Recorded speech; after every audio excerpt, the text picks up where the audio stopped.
제2절 마음과 몸의 관계 1. 본연의 마음과 몸 1. 본연의 마음과 몸의 관계. 우리 사람은 몸과 마음을 가졌습니다. 이 마음은 하나님과 따로 떨어져 있어서는 안 됩니다. 이것이 하나 되어야 됩니다. 그렇다면 이 몸은 어디에 있어야 되느냐? 하나님의 뜻과 하나 되어 있어야 합니다. 몸에는 오간이 있습니다. 그 오간은 하나님의 뜻과 같이 있어야 됩니다. 또 몸은 하나님의 뜻과 방향이 일치되어야 됩니다. 마음과 몸을 보게 되면 마음은 크지만 몸은 작습니다. 이처럼 마음과 몸은 언제나 상대적 관계를 맺고 있다는 것입니다. 그래야 서로가 자극을 줍니다. 그래서 내가 기쁨이라든가 슬픔을 느끼는 것입니다. 그러므로 상대적 관계를 맺지 않으면 안 되게 되어 있습니다. 2. 인간 본연의 마음이란 1. 마음의 주체와 종교. 우리에게 마음이 있습니다. 마음의 주체는 누구냐? 마음의 주인을 만나 봤느냐 이겁니다. 좋아하는 데는 혼자 좋아할 수 없습니다. 혼자 앉아가지고 희죽희죽 웃고 있으면 미쳤다고 하는 것입니다. 마음과 몸은 서로 싸웁니다. 서로 싸우는 것은 몸도 마음이 싫고 마음도 몸이 싫다는 것입니다. 그런데 서로 싫다고 하는 것은 서로 좋아할 다른 것이 있기 때문입니다. 싫다는 것은 좋아할 것이 있다는 뜻입니다. 그러면 그 좋아할 것, 즉 마음의 대상이 무엇이냐? 마음이 보이지 않기 때문에 그 대상도 보이지 않습니다. 성인들은 그것을 추구해 나왔습니다. 하나님의 아들, 딸은 몸으로 될 수 없습니다. 하나님은 무형의 신이기 때문에 무형의 상대가 되기 위해서는 유형 가지고는 안 되는 것입니다. 하나님은 무형의 주체로서 절대자이시고 중심 존재이십니다. 그런 분의 상대적인 자리에 서기 위해서는 유형체로서는 안 됩니다. 무형의 상대적인 내용을 가진 존재라야 됩니다. 절대적이시고 무한하시며 엄청나게 크신 하나님이시기 때문에 그 대상의 자리에 서려면 엄청나게 클 수 있고 엄청나게 높을 수 있는 무형의 모습을 갖추지 않으면 안 되는 것입니다. 사람에게 있어서 그것이 뭐냐 할 때 몸이 아니고 마음입니다. 인간의 위대한 마음이 기뻐할 수 있는 주체를 만나 그와 더불어 영원의 행복을 찬양할 수 있는 자리에 들어가 봤으면 얼마나 좋겠습니까? 그러한 자리는 그야말로 귀한 자리인 것입니다. 그러하기에 석가모니 같은 양반은 천상천하 유아독존이라고 했습니다. 온 천지간에 나만이 귀한 존재다 할 수 있는 자리까지 들어갔다는 것입니다. 하나님도 알고 보니 나와 같다는 것입니다. 그렇기 때문에 마음은 보이지 않는 신을 좋아합니다. 마음은 상대할 수 있는 대상을 만나기 전에는 좋아할 수 없습니다. 지금까지 인간들은 몸이 좋아할 수 있는 상대를 만나기 위해서 향락에 빠지고 한때밖에 없는 꽃다운 청춘 시대를 그냥 보내면 되겠느냐 하면서 몸을 위주해 가지고 혈기왕성한 청춘 시대를 자랑하고 있지만 그런 것은 오래 가지 않아서 끝장이 나는 것입니다. 향락의 길은 아무리 가봤자 허무한 것입니다.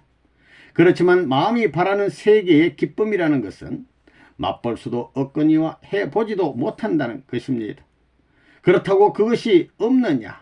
있다는 겁니다. 이런 것을 알았기 때문에 지혜로운 사람들은, 참던 사람의 길을 가겠다는 사람들은 보이지 않는 마음의 상대를 찾아 헤매는 것입니다. 이 우주를 창조한 신이 있다면 그 신은 천주의 중심이요 절대적인 분입니다.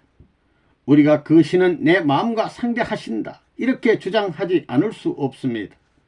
이 주장을 개인적인 것으로 뿐만이 아니라 세계성을 띈 것으로 체계화시켜 과거, 현재, 미래를 초월하여 이를 위해 새로운 소망으로 등장할 수 있는 하나의 사상적인 것으로 만들자 하는 것, 즉 신을 중심 삼은 새로운 사상 체계를 갖춰보자 하는 것이 인류의 마음의 욕망입니다.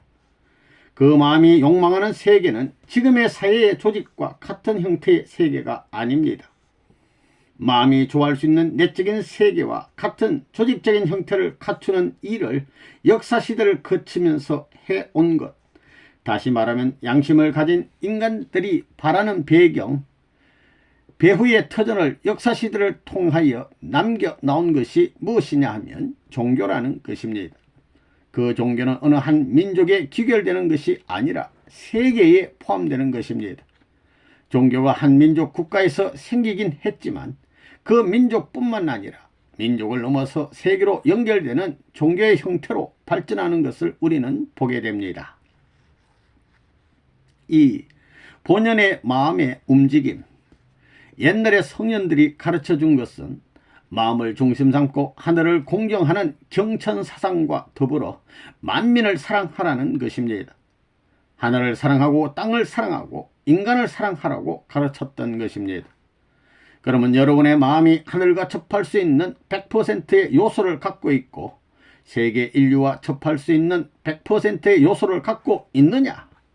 또한 땅을 사랑할 수 있는 100%의 요소를 갖고 있느냐?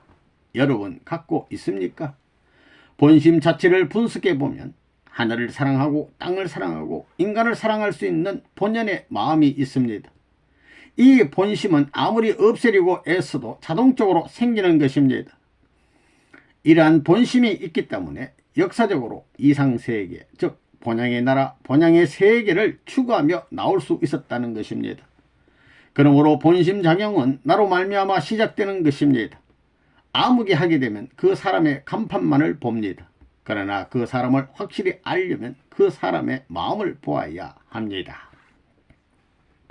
옛날에는 아침에 눈 뜨고 밥만 먹으면 학교로 가는 것이 원칙이었는데 교회에 들어온 후에는 학교에 가는 것도 할 수 없어서 갑니다. 그리고 가더라도 교회를 거쳐서 가고 싶다는 것입니다. 여기 학생들 그런 마음이 안 듭니까? 그런 마음이 없는 사람은 통일교회 교인이 아닙니다. 또 집에 가서 가만히 있으면 집에는 어머니 아버지 다 계시고 먹을 것도 다 있고 방도 좋고 없는 것이 없이 다 갖춰져 있는데도 불구하고 어딘지 모르게 클클하고 교회에 가고 싶다는 것입니다. 보기도 싫은 이곳이지만 그래도 이 교회에 오게 되면 좋다는 겁니다. 집에 가고 싶지 않다는 것입니다. 그런 무엇이 느껴진다는 것입니다. 그런 것이 안 느껴진다면 통일교회 교인이 아닙니다. 다 헛수압이라는 것입니다. 그러면 그런 것을 몸이 느낍니까? 마음이 느낍니까? 몸으로 말하면 자기 집이 더 편합니다.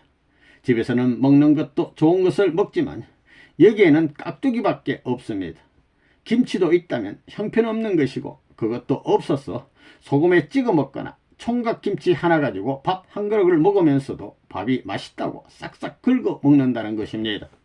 그게 이상하다는 겁니다. 그거 왜 그렇습니까? 몸뚱이가 좋아서 그래요? 마음이 좋아서 그래요? 보이지 않는 마음이 좋아서 그런다는 것입니다. 무엇 때문에? 마음이 주인을 만나가지고 마음의 본향을 찾아갈 수 있고 마음의 나라를 찾아갈 수 있고 마음의 세계를 찾아갈 수 있는 길에 들어왔기 때문입니다. 강원도 산골에 들어가서 구덩이를 파고 농사 짓던 사람이 자기 고향에 간다고 할 때 산골집을 나오는 그 마음이 좋겠어요? 나쁘겠어요? 기분이 좋다는 겁니다. 지금 출발하는 곳은 산골이지만 고향에 간다고 생각할 때 기분이 좋다는 것입니다. 왜 좋으냐 하면 가고자 하는 목적지가 올바른 것인 줄을 마음이 알기 때문에 마음의 안테나를 중심 삼고 전파를 주고받게 되면 무리 없이 상충 없이 자꾸 돌아가는 겁니다. 그렇기 때문에 힘이 나오는 겁니다. 마찬가지 이치입니다. 3. 마음의 크기. 여러분 마음이 좁아요? 넓어요? 마음의 생김새를 여러분 자신은 잘 모르지만 마음은 무한히 큰 것입니다. 그러면 그 마음이 얼마나 좋으냐? 세계 인류 한 사람 한 사람에게 몇백억 원씩 죽어도 또 주고 싶은 것이 마음입니다. 그래요? 안 그래요? 마음은 이렇게 멋진 것입니다. 그렇기 때문에 인간은 무한한 사랑, 무한한 희망의 꽃으로 피어날 수 있는 것입니다. 그건 왜 그러냐? 무한히 하나님의 성품을 닮았기 때문입니다. 그러면 여러분의 마음은 얼마나 크냐? 이건 측정할 수 없습니다. 크다만 무한하다는 것입니다. 측정할 수 없으리만큼 크다는 것입니다. 그거 왜 그리 크냐? 또 작으면 그거 형편없이 작습니다. 바늘 끝도 들어갈 수 없을 만큼 작은 것이 사람의 마음입니다. 크게 넓히면 무한히 넓힐 수 있고 좁히면 무한히 좁힐 수 있다는 것입니다. 그런 본성을 지니고 있다는 것입니다. 그거 왜 마음이 왜 그렇게 되었느냐? 그게 하나님이 임재할 수 있는 하나님의 집으로 돼 있기 때문입니다. 마음의 대상을 만났다고 하면 그 기쁨이 얼마나 크겠습니까? 그 기쁨이 하루 이틀에 끝날 것 같습니까? 얼마나 큰가 보라는 것입니다. 마음은 하나님을 모셔놓고도 좋아하지 않습니다. 하나님의 속 깊이 잠겨있는 사랑까지도 딱 잡아넣고야 헤헤 하고 좋아한다는 것입니다. 어머니가 나에게 사랑을 줄 때도 이랬다 저랬다 하는 사랑을 원치 않습니다. 어머니의 하나밖에 없는 진짜 사랑을 나에게 몽땅 주어야 헤헤 하고 좋아합니다. 4. 마음의 바탕 정지의. 우리의 마음 바탕을 분석해 보면 정지의로 되어 있습니다. 그 중에서도 어디에 머무를 것이냐, 정지의 중에 무엇이 근본일 것이냐 인가 할 때 의도 아니요 지도 아닌 정입니다. 여러분은 자기에게 제일 귀한 것이 있다면 그것을 어디에 두고 싶습니까? 자기만이 아는 곳에 두고 싶을 것입니다. 거기는 누구도 건드릴 수 없고 관여할 수 없는, 즉 자기만이 절대적으로 관리할 수 있는 곳입니다. 그곳이 어디겠습니까? 마음 깊은 곳입니다. 마음 깊은 곳에 묻어두는 것입니다. 이곳이라면 안심하겠다 할 수 있는 곳에 두는 것입니다. 즉 사람들이 흔히 기존품을 넣어두는 장롱 같은 곳에 두겠다는 것입니다. 이런 점에서 볼 때 참이 머무를 수 있는 곳은 자신의 마음 깊은 자리입니다. 정은 혼자 성립되지 않습니다. 그것은 상대적입니다. 상대적 관념이 아니고서는 안 된다는 것입니다. 아무리 의좋은 부부가 있다 하더라도 자식이 없으면 허전하고 심심합니다. 젊었을 때는 잘 모르지만 나이가 들수록 부처끼리 다니면 허전하고 심심합니다. 그 앞에 아들이 있어서 그 아들이 부모를 모시고 가는 것이 더 어울리는 것입니다. 자식이 없는 사람들은 소망이 없습니다. 자식은 소망입니다. 그 자식이 없으면 소망도 없는 것입니다. 참이라는 그 자체는 영원한 소망으로 뻗어나가는 것입니다. 순간적인 소망이 아닌 영원한 소망으로 뻗어나갑니다. 또 심정적인 것도 영원한 소망과 함께 영원히 같이 하는 것입니다. 이처럼 정을 중심 삼고 볼 때 아무리 잘난 남자라 할지라도 혼자서는 상대적 관계를 이룰 수 없습니다. 이 타락으로 인한 마음과 몸. 1. 마음과 몸의 싸움. 여러분의 몸과 마음이 서로 싸우는 것은 타락했기 때문입니다. 그것은 본래 하나님이 싸우게 만든 것이 아니라 하나님 앞에 배반할 수 있는 요소를 지닌 사탄의 핏줄을 이어받아 태어났기 때문입니다. 원래 하나님과 인간 앞에 마음이 플러스인데 타락했기 때문에 몽뚱이가 플러스가 되려 합니다. 그러기에 두 개의 플러스가 대립되어 서로 상충을 벌이고 있는 것입니다. 타락함으로 말미암아 몸과 마음이 갈라졌습니다. 몸과 마음이 갈라짐과 동시에 몸이 가는 길과 마음이 가는 길도 갈라졌습니다. 이것이 문제라는 겁니다. 이것을 어떻게 하나 만드느냐? 하나 만드는 데는 무엇이 하나 만드느냐? 이것을 하나 만들기 위해서는 타락한 동기를 알아야 됩니다. 타락한 동기를 알아야 되고 타락하지 않았을 때 가야 했던 그 본래의 길을 알아야 되는 것입니다. 이 마음의 소원과 몸의 소원. 여러분, 마음과 몸이 갈라졌지요? 마음과 몸이 싸움하지요? 역사 이래 지금까지 수많은 성인 현철이나 수많은 사람이 왔다 갔지만 마음과 몸의 싸움을 해결했다는 사람, 통일했다는 사람은 하나도 없었어요. 바울 같은 사람도 그렇잖아요. 내게는 두 법, 선과 악 둘이 싸운다는 겁니다. 언제나 인간은 선의 법을 따라가기를 원치 않고 악의 법을 따라갑니다. 그래서 오호라 나는 곤고한 사람이로다 라고 했습니다. 바울 같은 사람도 그렇게 얘기했습니다. 누가 이 죄의 법에서 해방할 것이냐? 주 예수 그리스도 안에 있는 하나님의 사랑에 의해서만 가능하다고 그랬습니다. 자고로 수많은 성인 현철이 이 땅에 와서 수고하여 찾으려 한 내용은 하나같이 몸의 사람을 굴복시켜 가지고 가야 할 마음의 사람이 추구하는 완전하고 참된 길을 찾는 것이었습니다. 그 문제를 풀기 위해 생애를 바쳐 연구하고 생명을 걸고 싸워 나왔지만 아직까지도 그 문제를 과학이나 수학처럼 어떤 공식을 만들어 가지고 이렇게 물으면 이렇게 답이 나온다는 식으로 명확히 풀지 못한 채 역사는 흘러가고 있는 것입니다. 그런 역사 가운데에서 오늘 여러분이 이 자리에 와서 통일교회 문 선생을 만나 가지고 이런 말을 듣는 것입니다. 그러면 여러분 앞에 놓여진 문제, 즉 인생의 갈 길이 무엇이냐? 이것이 문제입니다. 두 갈래 길에서 우왕좌왕하고 있는 인간들의 갈 길이 어디냐는 것입니다. 옛날 사람들은 인심은 조석변이요 산천은 고금동이라 했지만 사람의 마음이 그렇게 변하는 것이 아닙니다. 사람이 변하는 것이지 사람의 마음이 변하는 것이 아니라는 그 말입니다. 사람이 변하기 때문에 마음도 할 수 없이 따라가므로 마음이 변하는 것처럼 생각될 뿐입니다. 마음은 언제나 선한 편에 서 있는데 변하는 사람을 따라 행동하다 보니 마음도 악하고 변하는 것처럼 보이는 것입니다. 그러므로 사람의 마음이 변한다고 한 것은 잘못된 말입니다. 사람은 마음이 원하는 길과 몸이 원하는 길에 갈림길에 서 있는 것입니다. 그런데 이 세상은 마음이 원하는 곳을 향해 가는 것을 보장해 주고 마음이 원하는 뜻을 위해 살 수 있는 환경이 갖춰져 있는 곳이 아니라 몸이 원하는 곳을 향해 가도록 유인할 수 있는 여건들이 만반의 준비를 갖추고 있는 것입니다. 그렇기 때문에 우리가 살고 있는 이 세상은 선한 세상이 아니라 악한 세상이 틀림없습니다. 악의 구렁이가 여러분의 꽁무니에다 닻을 꽂아 길을 막고 있다는 것입니다. 그가 누구인지는 모르지만 이렇게 여러분이 가는 길을 틀어 막고 있는 원수가 있다면 용서할 수 없는 것입니다.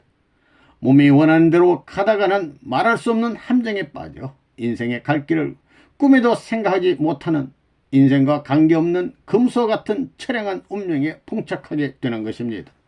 이것이 오늘날의 인생 행로라는 것입니다. 그러므로 우리는 어떻게든지 악의 침범을 받지 않고 마음이 가는 곳을 따라 주의하고 조심하면서 경계선을 밟고 넘어가야 하는 과정에 놓여 있는 것입니다. 그래서 인륜 도덕이니 종교니 하는 것들이 나왔지만 그것들이 인간들로 하여금 이런 길을 완벽하고 틀림없이 가도록 하기 위해서 절대 필요한 요건을 제시해 주지는 못하고 있는 것입니다.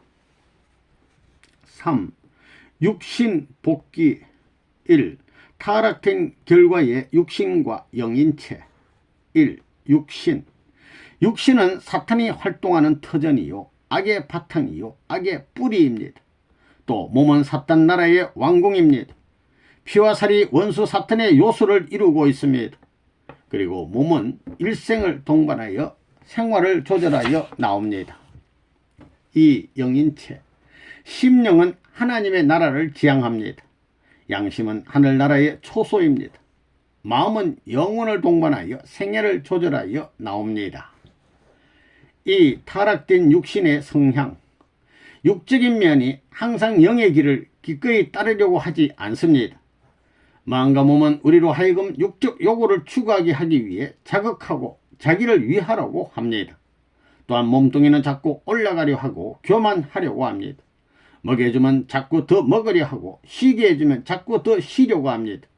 그리고 몸은 울뚝불뚝한 것은 싫어하고 포동포동하고 매끈매끈하고 푹신푹신한 것을 좋아합니다.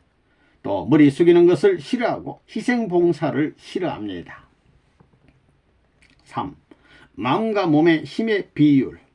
지금까지는 타락한 인간의 마음과 몸이 싸워 나오는데 그 비율이 서로 비등비등했습니다. 그 비율이 10대 8 정도였습니다. 몸이 대하고 있는 환경은 세계 전체와 접해 있지만 마음이 대해야 할 길은 한 길밖에 없습니다. 타락한 세계를 대하는 인간의 몸은 시시각각으로 환경에 점령되어 버렸지만 마음은 한 길을 따라 나왔던 것입니다. 그렇기 때문에 현실 세계는 나타나는 결과를 단속해 나오는 것입니다. 나쁜 일을 하려고 할 때는 마음의 공포가 오게 됩니다. 그러다가 그 일을 행하게 되면 이제까지 쌓아온 것이 무너집니다. 이것을 볼 때 마음은 육신의 행동을 초반부터 간섭하지만 종반에 가서는 육신에게 지배받는 것입니다. 그렇기 때문에 외적인 비율로 보면 10대 8 정도이지만 환경 때문에 마음이 몸에게 언제나 밀리게 되는 것입니다. 오늘날 이 선악의 세계는 개인에게 뿌려진 것이 점점 확대되어 가지고 세계로 열매 맺혀진 것이기 때문에 결국 나 하나를 전개시켜 놓은 것입니다. 오늘날 이러한 사회 환경 속에서 우리는 살고 있습니다. 우리는 이러한 울타리권 내에 살아가고 있는 것입니다. 이게 인생입니다. 여기에서 내 범위가 얼마나 크냐가 문제입니다. 혹자는 이렇게도 가고 혹자는 이와 반대로 가기도 할 것입니다. 여러분은 또한 자신의 선조들이 엮어온 길을 가는 것입니다. 그것이 악쪽으로 가는 것은 몸을 따라가는 것이요, 선쪽으로 가는 것은 마음을 따라가는 것입니다. 그러면 여기서 개인이 출발해 가지고 가는 데 있어 100을 기준으로 할 때 마음을 중심한 선이 50을 넘어 60만큼에 해당되게 되면 그 종족을 통해서 세계는 지배될 것입니다. 종교는 지금까지 무엇을 해 나왔느냐? 이 세상에서 정복해야 할 일이 단 한 가지 있으니 그것은 가정을 정복하는 것도 아니요, 민족을 정복하는 것도 아니요, 세계를 정복하는 것도 아닙니다. 바로 나를 정복하는 것입니다. 그래서 종교는 나를 정복하기 위해 나왔습니다. 여러분은 이것을 알아야 되는 것입니다. 언제나 나 자신은 선악의 경계선에 있다는 것입니다. 여러분이 여기서 출발하는 데 있어서 어떻게 가야 되느냐? 각자가 지향하는 양이 100이라 할 때 거기에서 뭔가 마음이 50대 50이면 안 됩니다. 그런 사람은 중간 영계에 머물게 됩니다. 완충지대에 머문다는 것입니다. 만일 몸이 60이면 틀림없이 지옥에 갑니다. 지옥은 어떤 곳이냐? 그늘진 곳입니다. 천국은 어떤 곳이냐? 빛나는 곳입니다. 그렇게 알면 됩니다. 4. 육신복귀 1. 육신복귀를 위한 자세. 몸이 하자는 대로 절대 해서는 안 되고 악한 데는 가지도 말라는 것입니다. 인정과 인도는 사탄과 악을 중심 잡고 출발시키기 쉽기 때문에 이것을 부정해야 합니다. 여러분은 수리공장에 들어가야 합니다. 수리공장에 들어가면 빨리 분해 작업을 해야 합니다. 뜯어내야 한다는 것입니다. 분해 작업을 하는 데는 옛날에 가졌던 사상, 권력, 관념, 직위 등 모든 것을 부정해야 합니다. 기분 나빠도 할 수 없습니다. 그렇게 하지 않으면 수리가 안 됩니다. 몽둥이를 올가매라, 희생하라, 온유 겸손하라, 교만하지 말라는 것입니다. 식욕, 정욕, 무욕을 전부 다 포기하라는 것입니다. 금식과 고난과 고통의 길을 가야 합니다. 우리는 열심히 기도해야 하고 하나님의 뜻을 위해서 열심히 활동해야 합니다. 일편단심으로 온갖 정성을 들이게 되면 당연히 마음에 힘이 오는 것입니다. 오늘날 사람들이 수양이니 도덕이니 하지만 그것 가지고는 안 됩니다. 종교가 우리들의 육신적인 욕구를 누르고 승리하는 데 기여하고 있습니다. 그렇기 때문에 내가 일생 동안 도의 길을 나서가지고 표로 세웠던 것이 뭐냐면 우주주간 바라기 전에 자아주간 완성하라 하는 것이었습니다. 우주주간 완성보다 더 어려운 것이 자아주간 완성입니다. 이 육신주간의 방법, 이 몸을 어떻게 때려잡아야 되느냐, 이것을 구워 삶든가 어떻게 하든가 해서 하나 만들어야 되는데 그 방법이 뭐냐? 간단히 말하면 두 가지 방법밖에 없습니다. 첫 번째 방법은 몸을 강제로 정복하는 것입니다. 즉, 이 몸을 옥살박살 내서 점령하는 방법입니다. 강제적으로 육신의 욕구를 끊으며 육정을 제거시키는 방법입니다. 그래서 금식 기도를 하라고 하는 것입니다. 금식 기도를 하면서 정성 들이면 몸의 기운이 쭉 빠져서 움직이지를 못하게 됩니다. 그렇게 되면 마음이 몸을 지배할 수 있습니다. 그 다음에는 희생봉사하는 것입니다. 자기를 죽이라는 것입니다. 이것은 전부 육신이 싫어하는 행동입니다. 그렇기 때문에 참된 종교는 육신과의 모든 관계를 부정하는 데서부터 출발하는 것입니다. 그런 결론이 나옵니다. 여러분, 모든 종교의 경서를 보십시오. 잘 먹고 잘 살라는 내용이 있습니까? 그런 경서는 하나도 없습니다. 종교는 죽으면서도 남을 위해 복을 빌어주라 하는 것입니다. 이것은 몸으로는 할 수 없습니다. 그것이 육신을 치는 방법입니다. 그 다음에 몸을 주관할 수 있는 두 번째 방안이 무엇이냐? 마음과 몸이 비슷비슷하니까 싸움을 합니다. 결국 서로가 비슷비슷하기 때문에 문제가 되는 것입니다. 그래서 두 번째 방안은 마음에다 힘을 불어넣는 것입니다. 마음에 힘을 불어넣어야 된다는 것입니다. 몸을 주관하는 방법은 이 두 가지 외에는 없습니다. 그러려면 온갖 정성을 들여야 합니다. 정성을 쌓아 올리면 마음의 문이 열립니다. 그 마음 문이 열리기만 하면 아주 강력한 힘이 나오기 때문에 몸뚱이 같은 건 문제도 안 되는 것입니다. 여러분은 아직 그걸 모를 것입니다. 마음과 몸이 비슷비슷한데 마음의 힘이 몸의 3배만 되어도 몸은 문제가 안 됩니다. 몸을 그냥 그대로 두더라도 문제되지 않는 것입니다. 따라서 마음의 힘을 압축시켜 몸을 일시에 끌고 갈 수 있어야 합니다. 그렇기 때문에 도의 세계에서는 정성을 들이는 것입니다. 여러분, 도통한다는 말을 들었을 것입니다. 도를 통하게 되면 마음에서 강력한 힘이 나옵니다. 지금까지 마음은 흑풍선같이 한 번도 몸과 대등하게 싸워보지도 못하고 번번이 져왔습니다. 그것은 마음의 힘이 약하기 때문입니다. 그런데 이 마음에다 주사를 놔서 힘을 한 2, 3배 좀 늘린다면 어떻게 될 것 같습니까?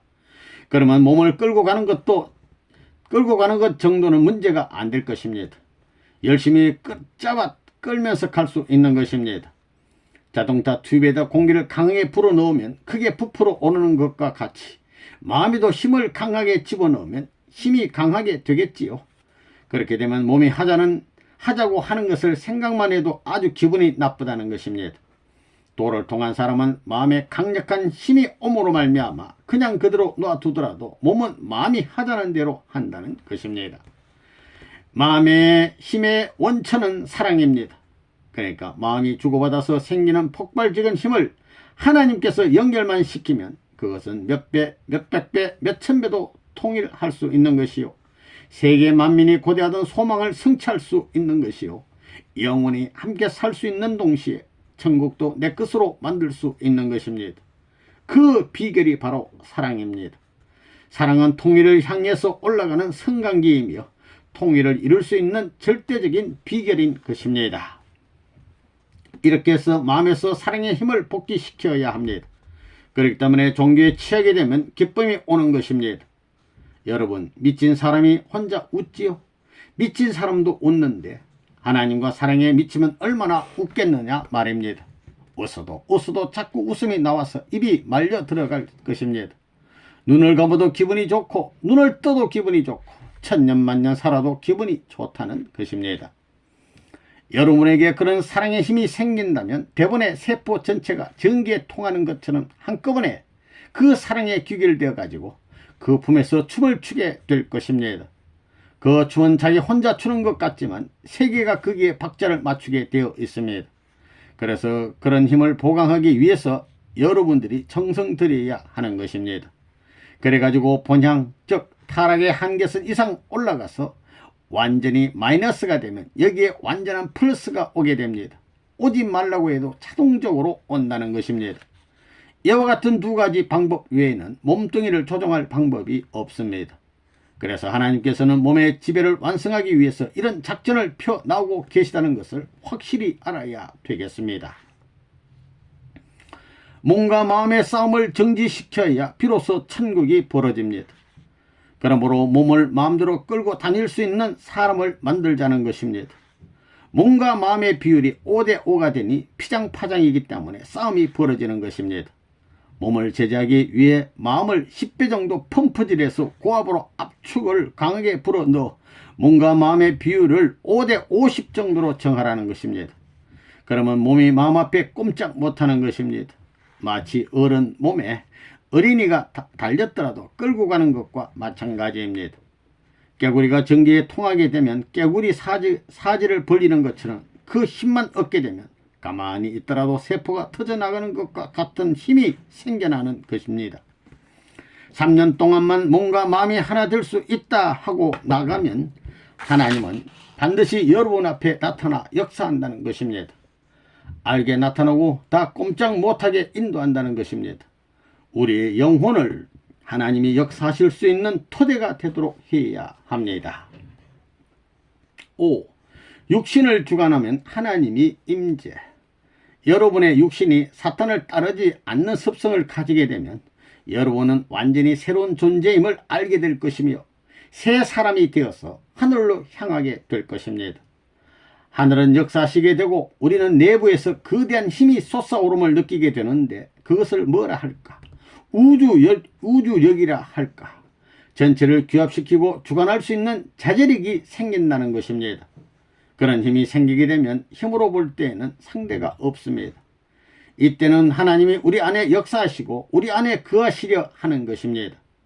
그러면 우리가 하나님과 함께 살고 있음을 실감합니다. 이 자리에 이르지 않고는 하나님의 아들, 딸이라 할 수 없습니다.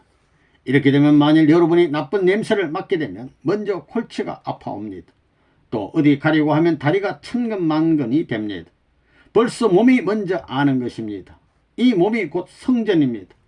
본래 인간은 땅만 주관하게 된 것이 아니라 영계까지 주관하게 되어 있습니다. 우리 원리에서 몸과 마음이 하나 되면 하나님이 임재하신다는 말이 그래서 성립되는 것입니다. 여러분은 그릇된 자신임을 다시 한번 깨닫고 몸과 마음이 하나 되어 하나의 목적에 귀결될 수 있는 절대자의 아들, 딸이 되고 상대가 되어 영원 무궁토록 행복한 세계에서 길이 살게 되기를 부탁드리는 바입니다. 이것이 인생이 가야 할 참다운 길입니다.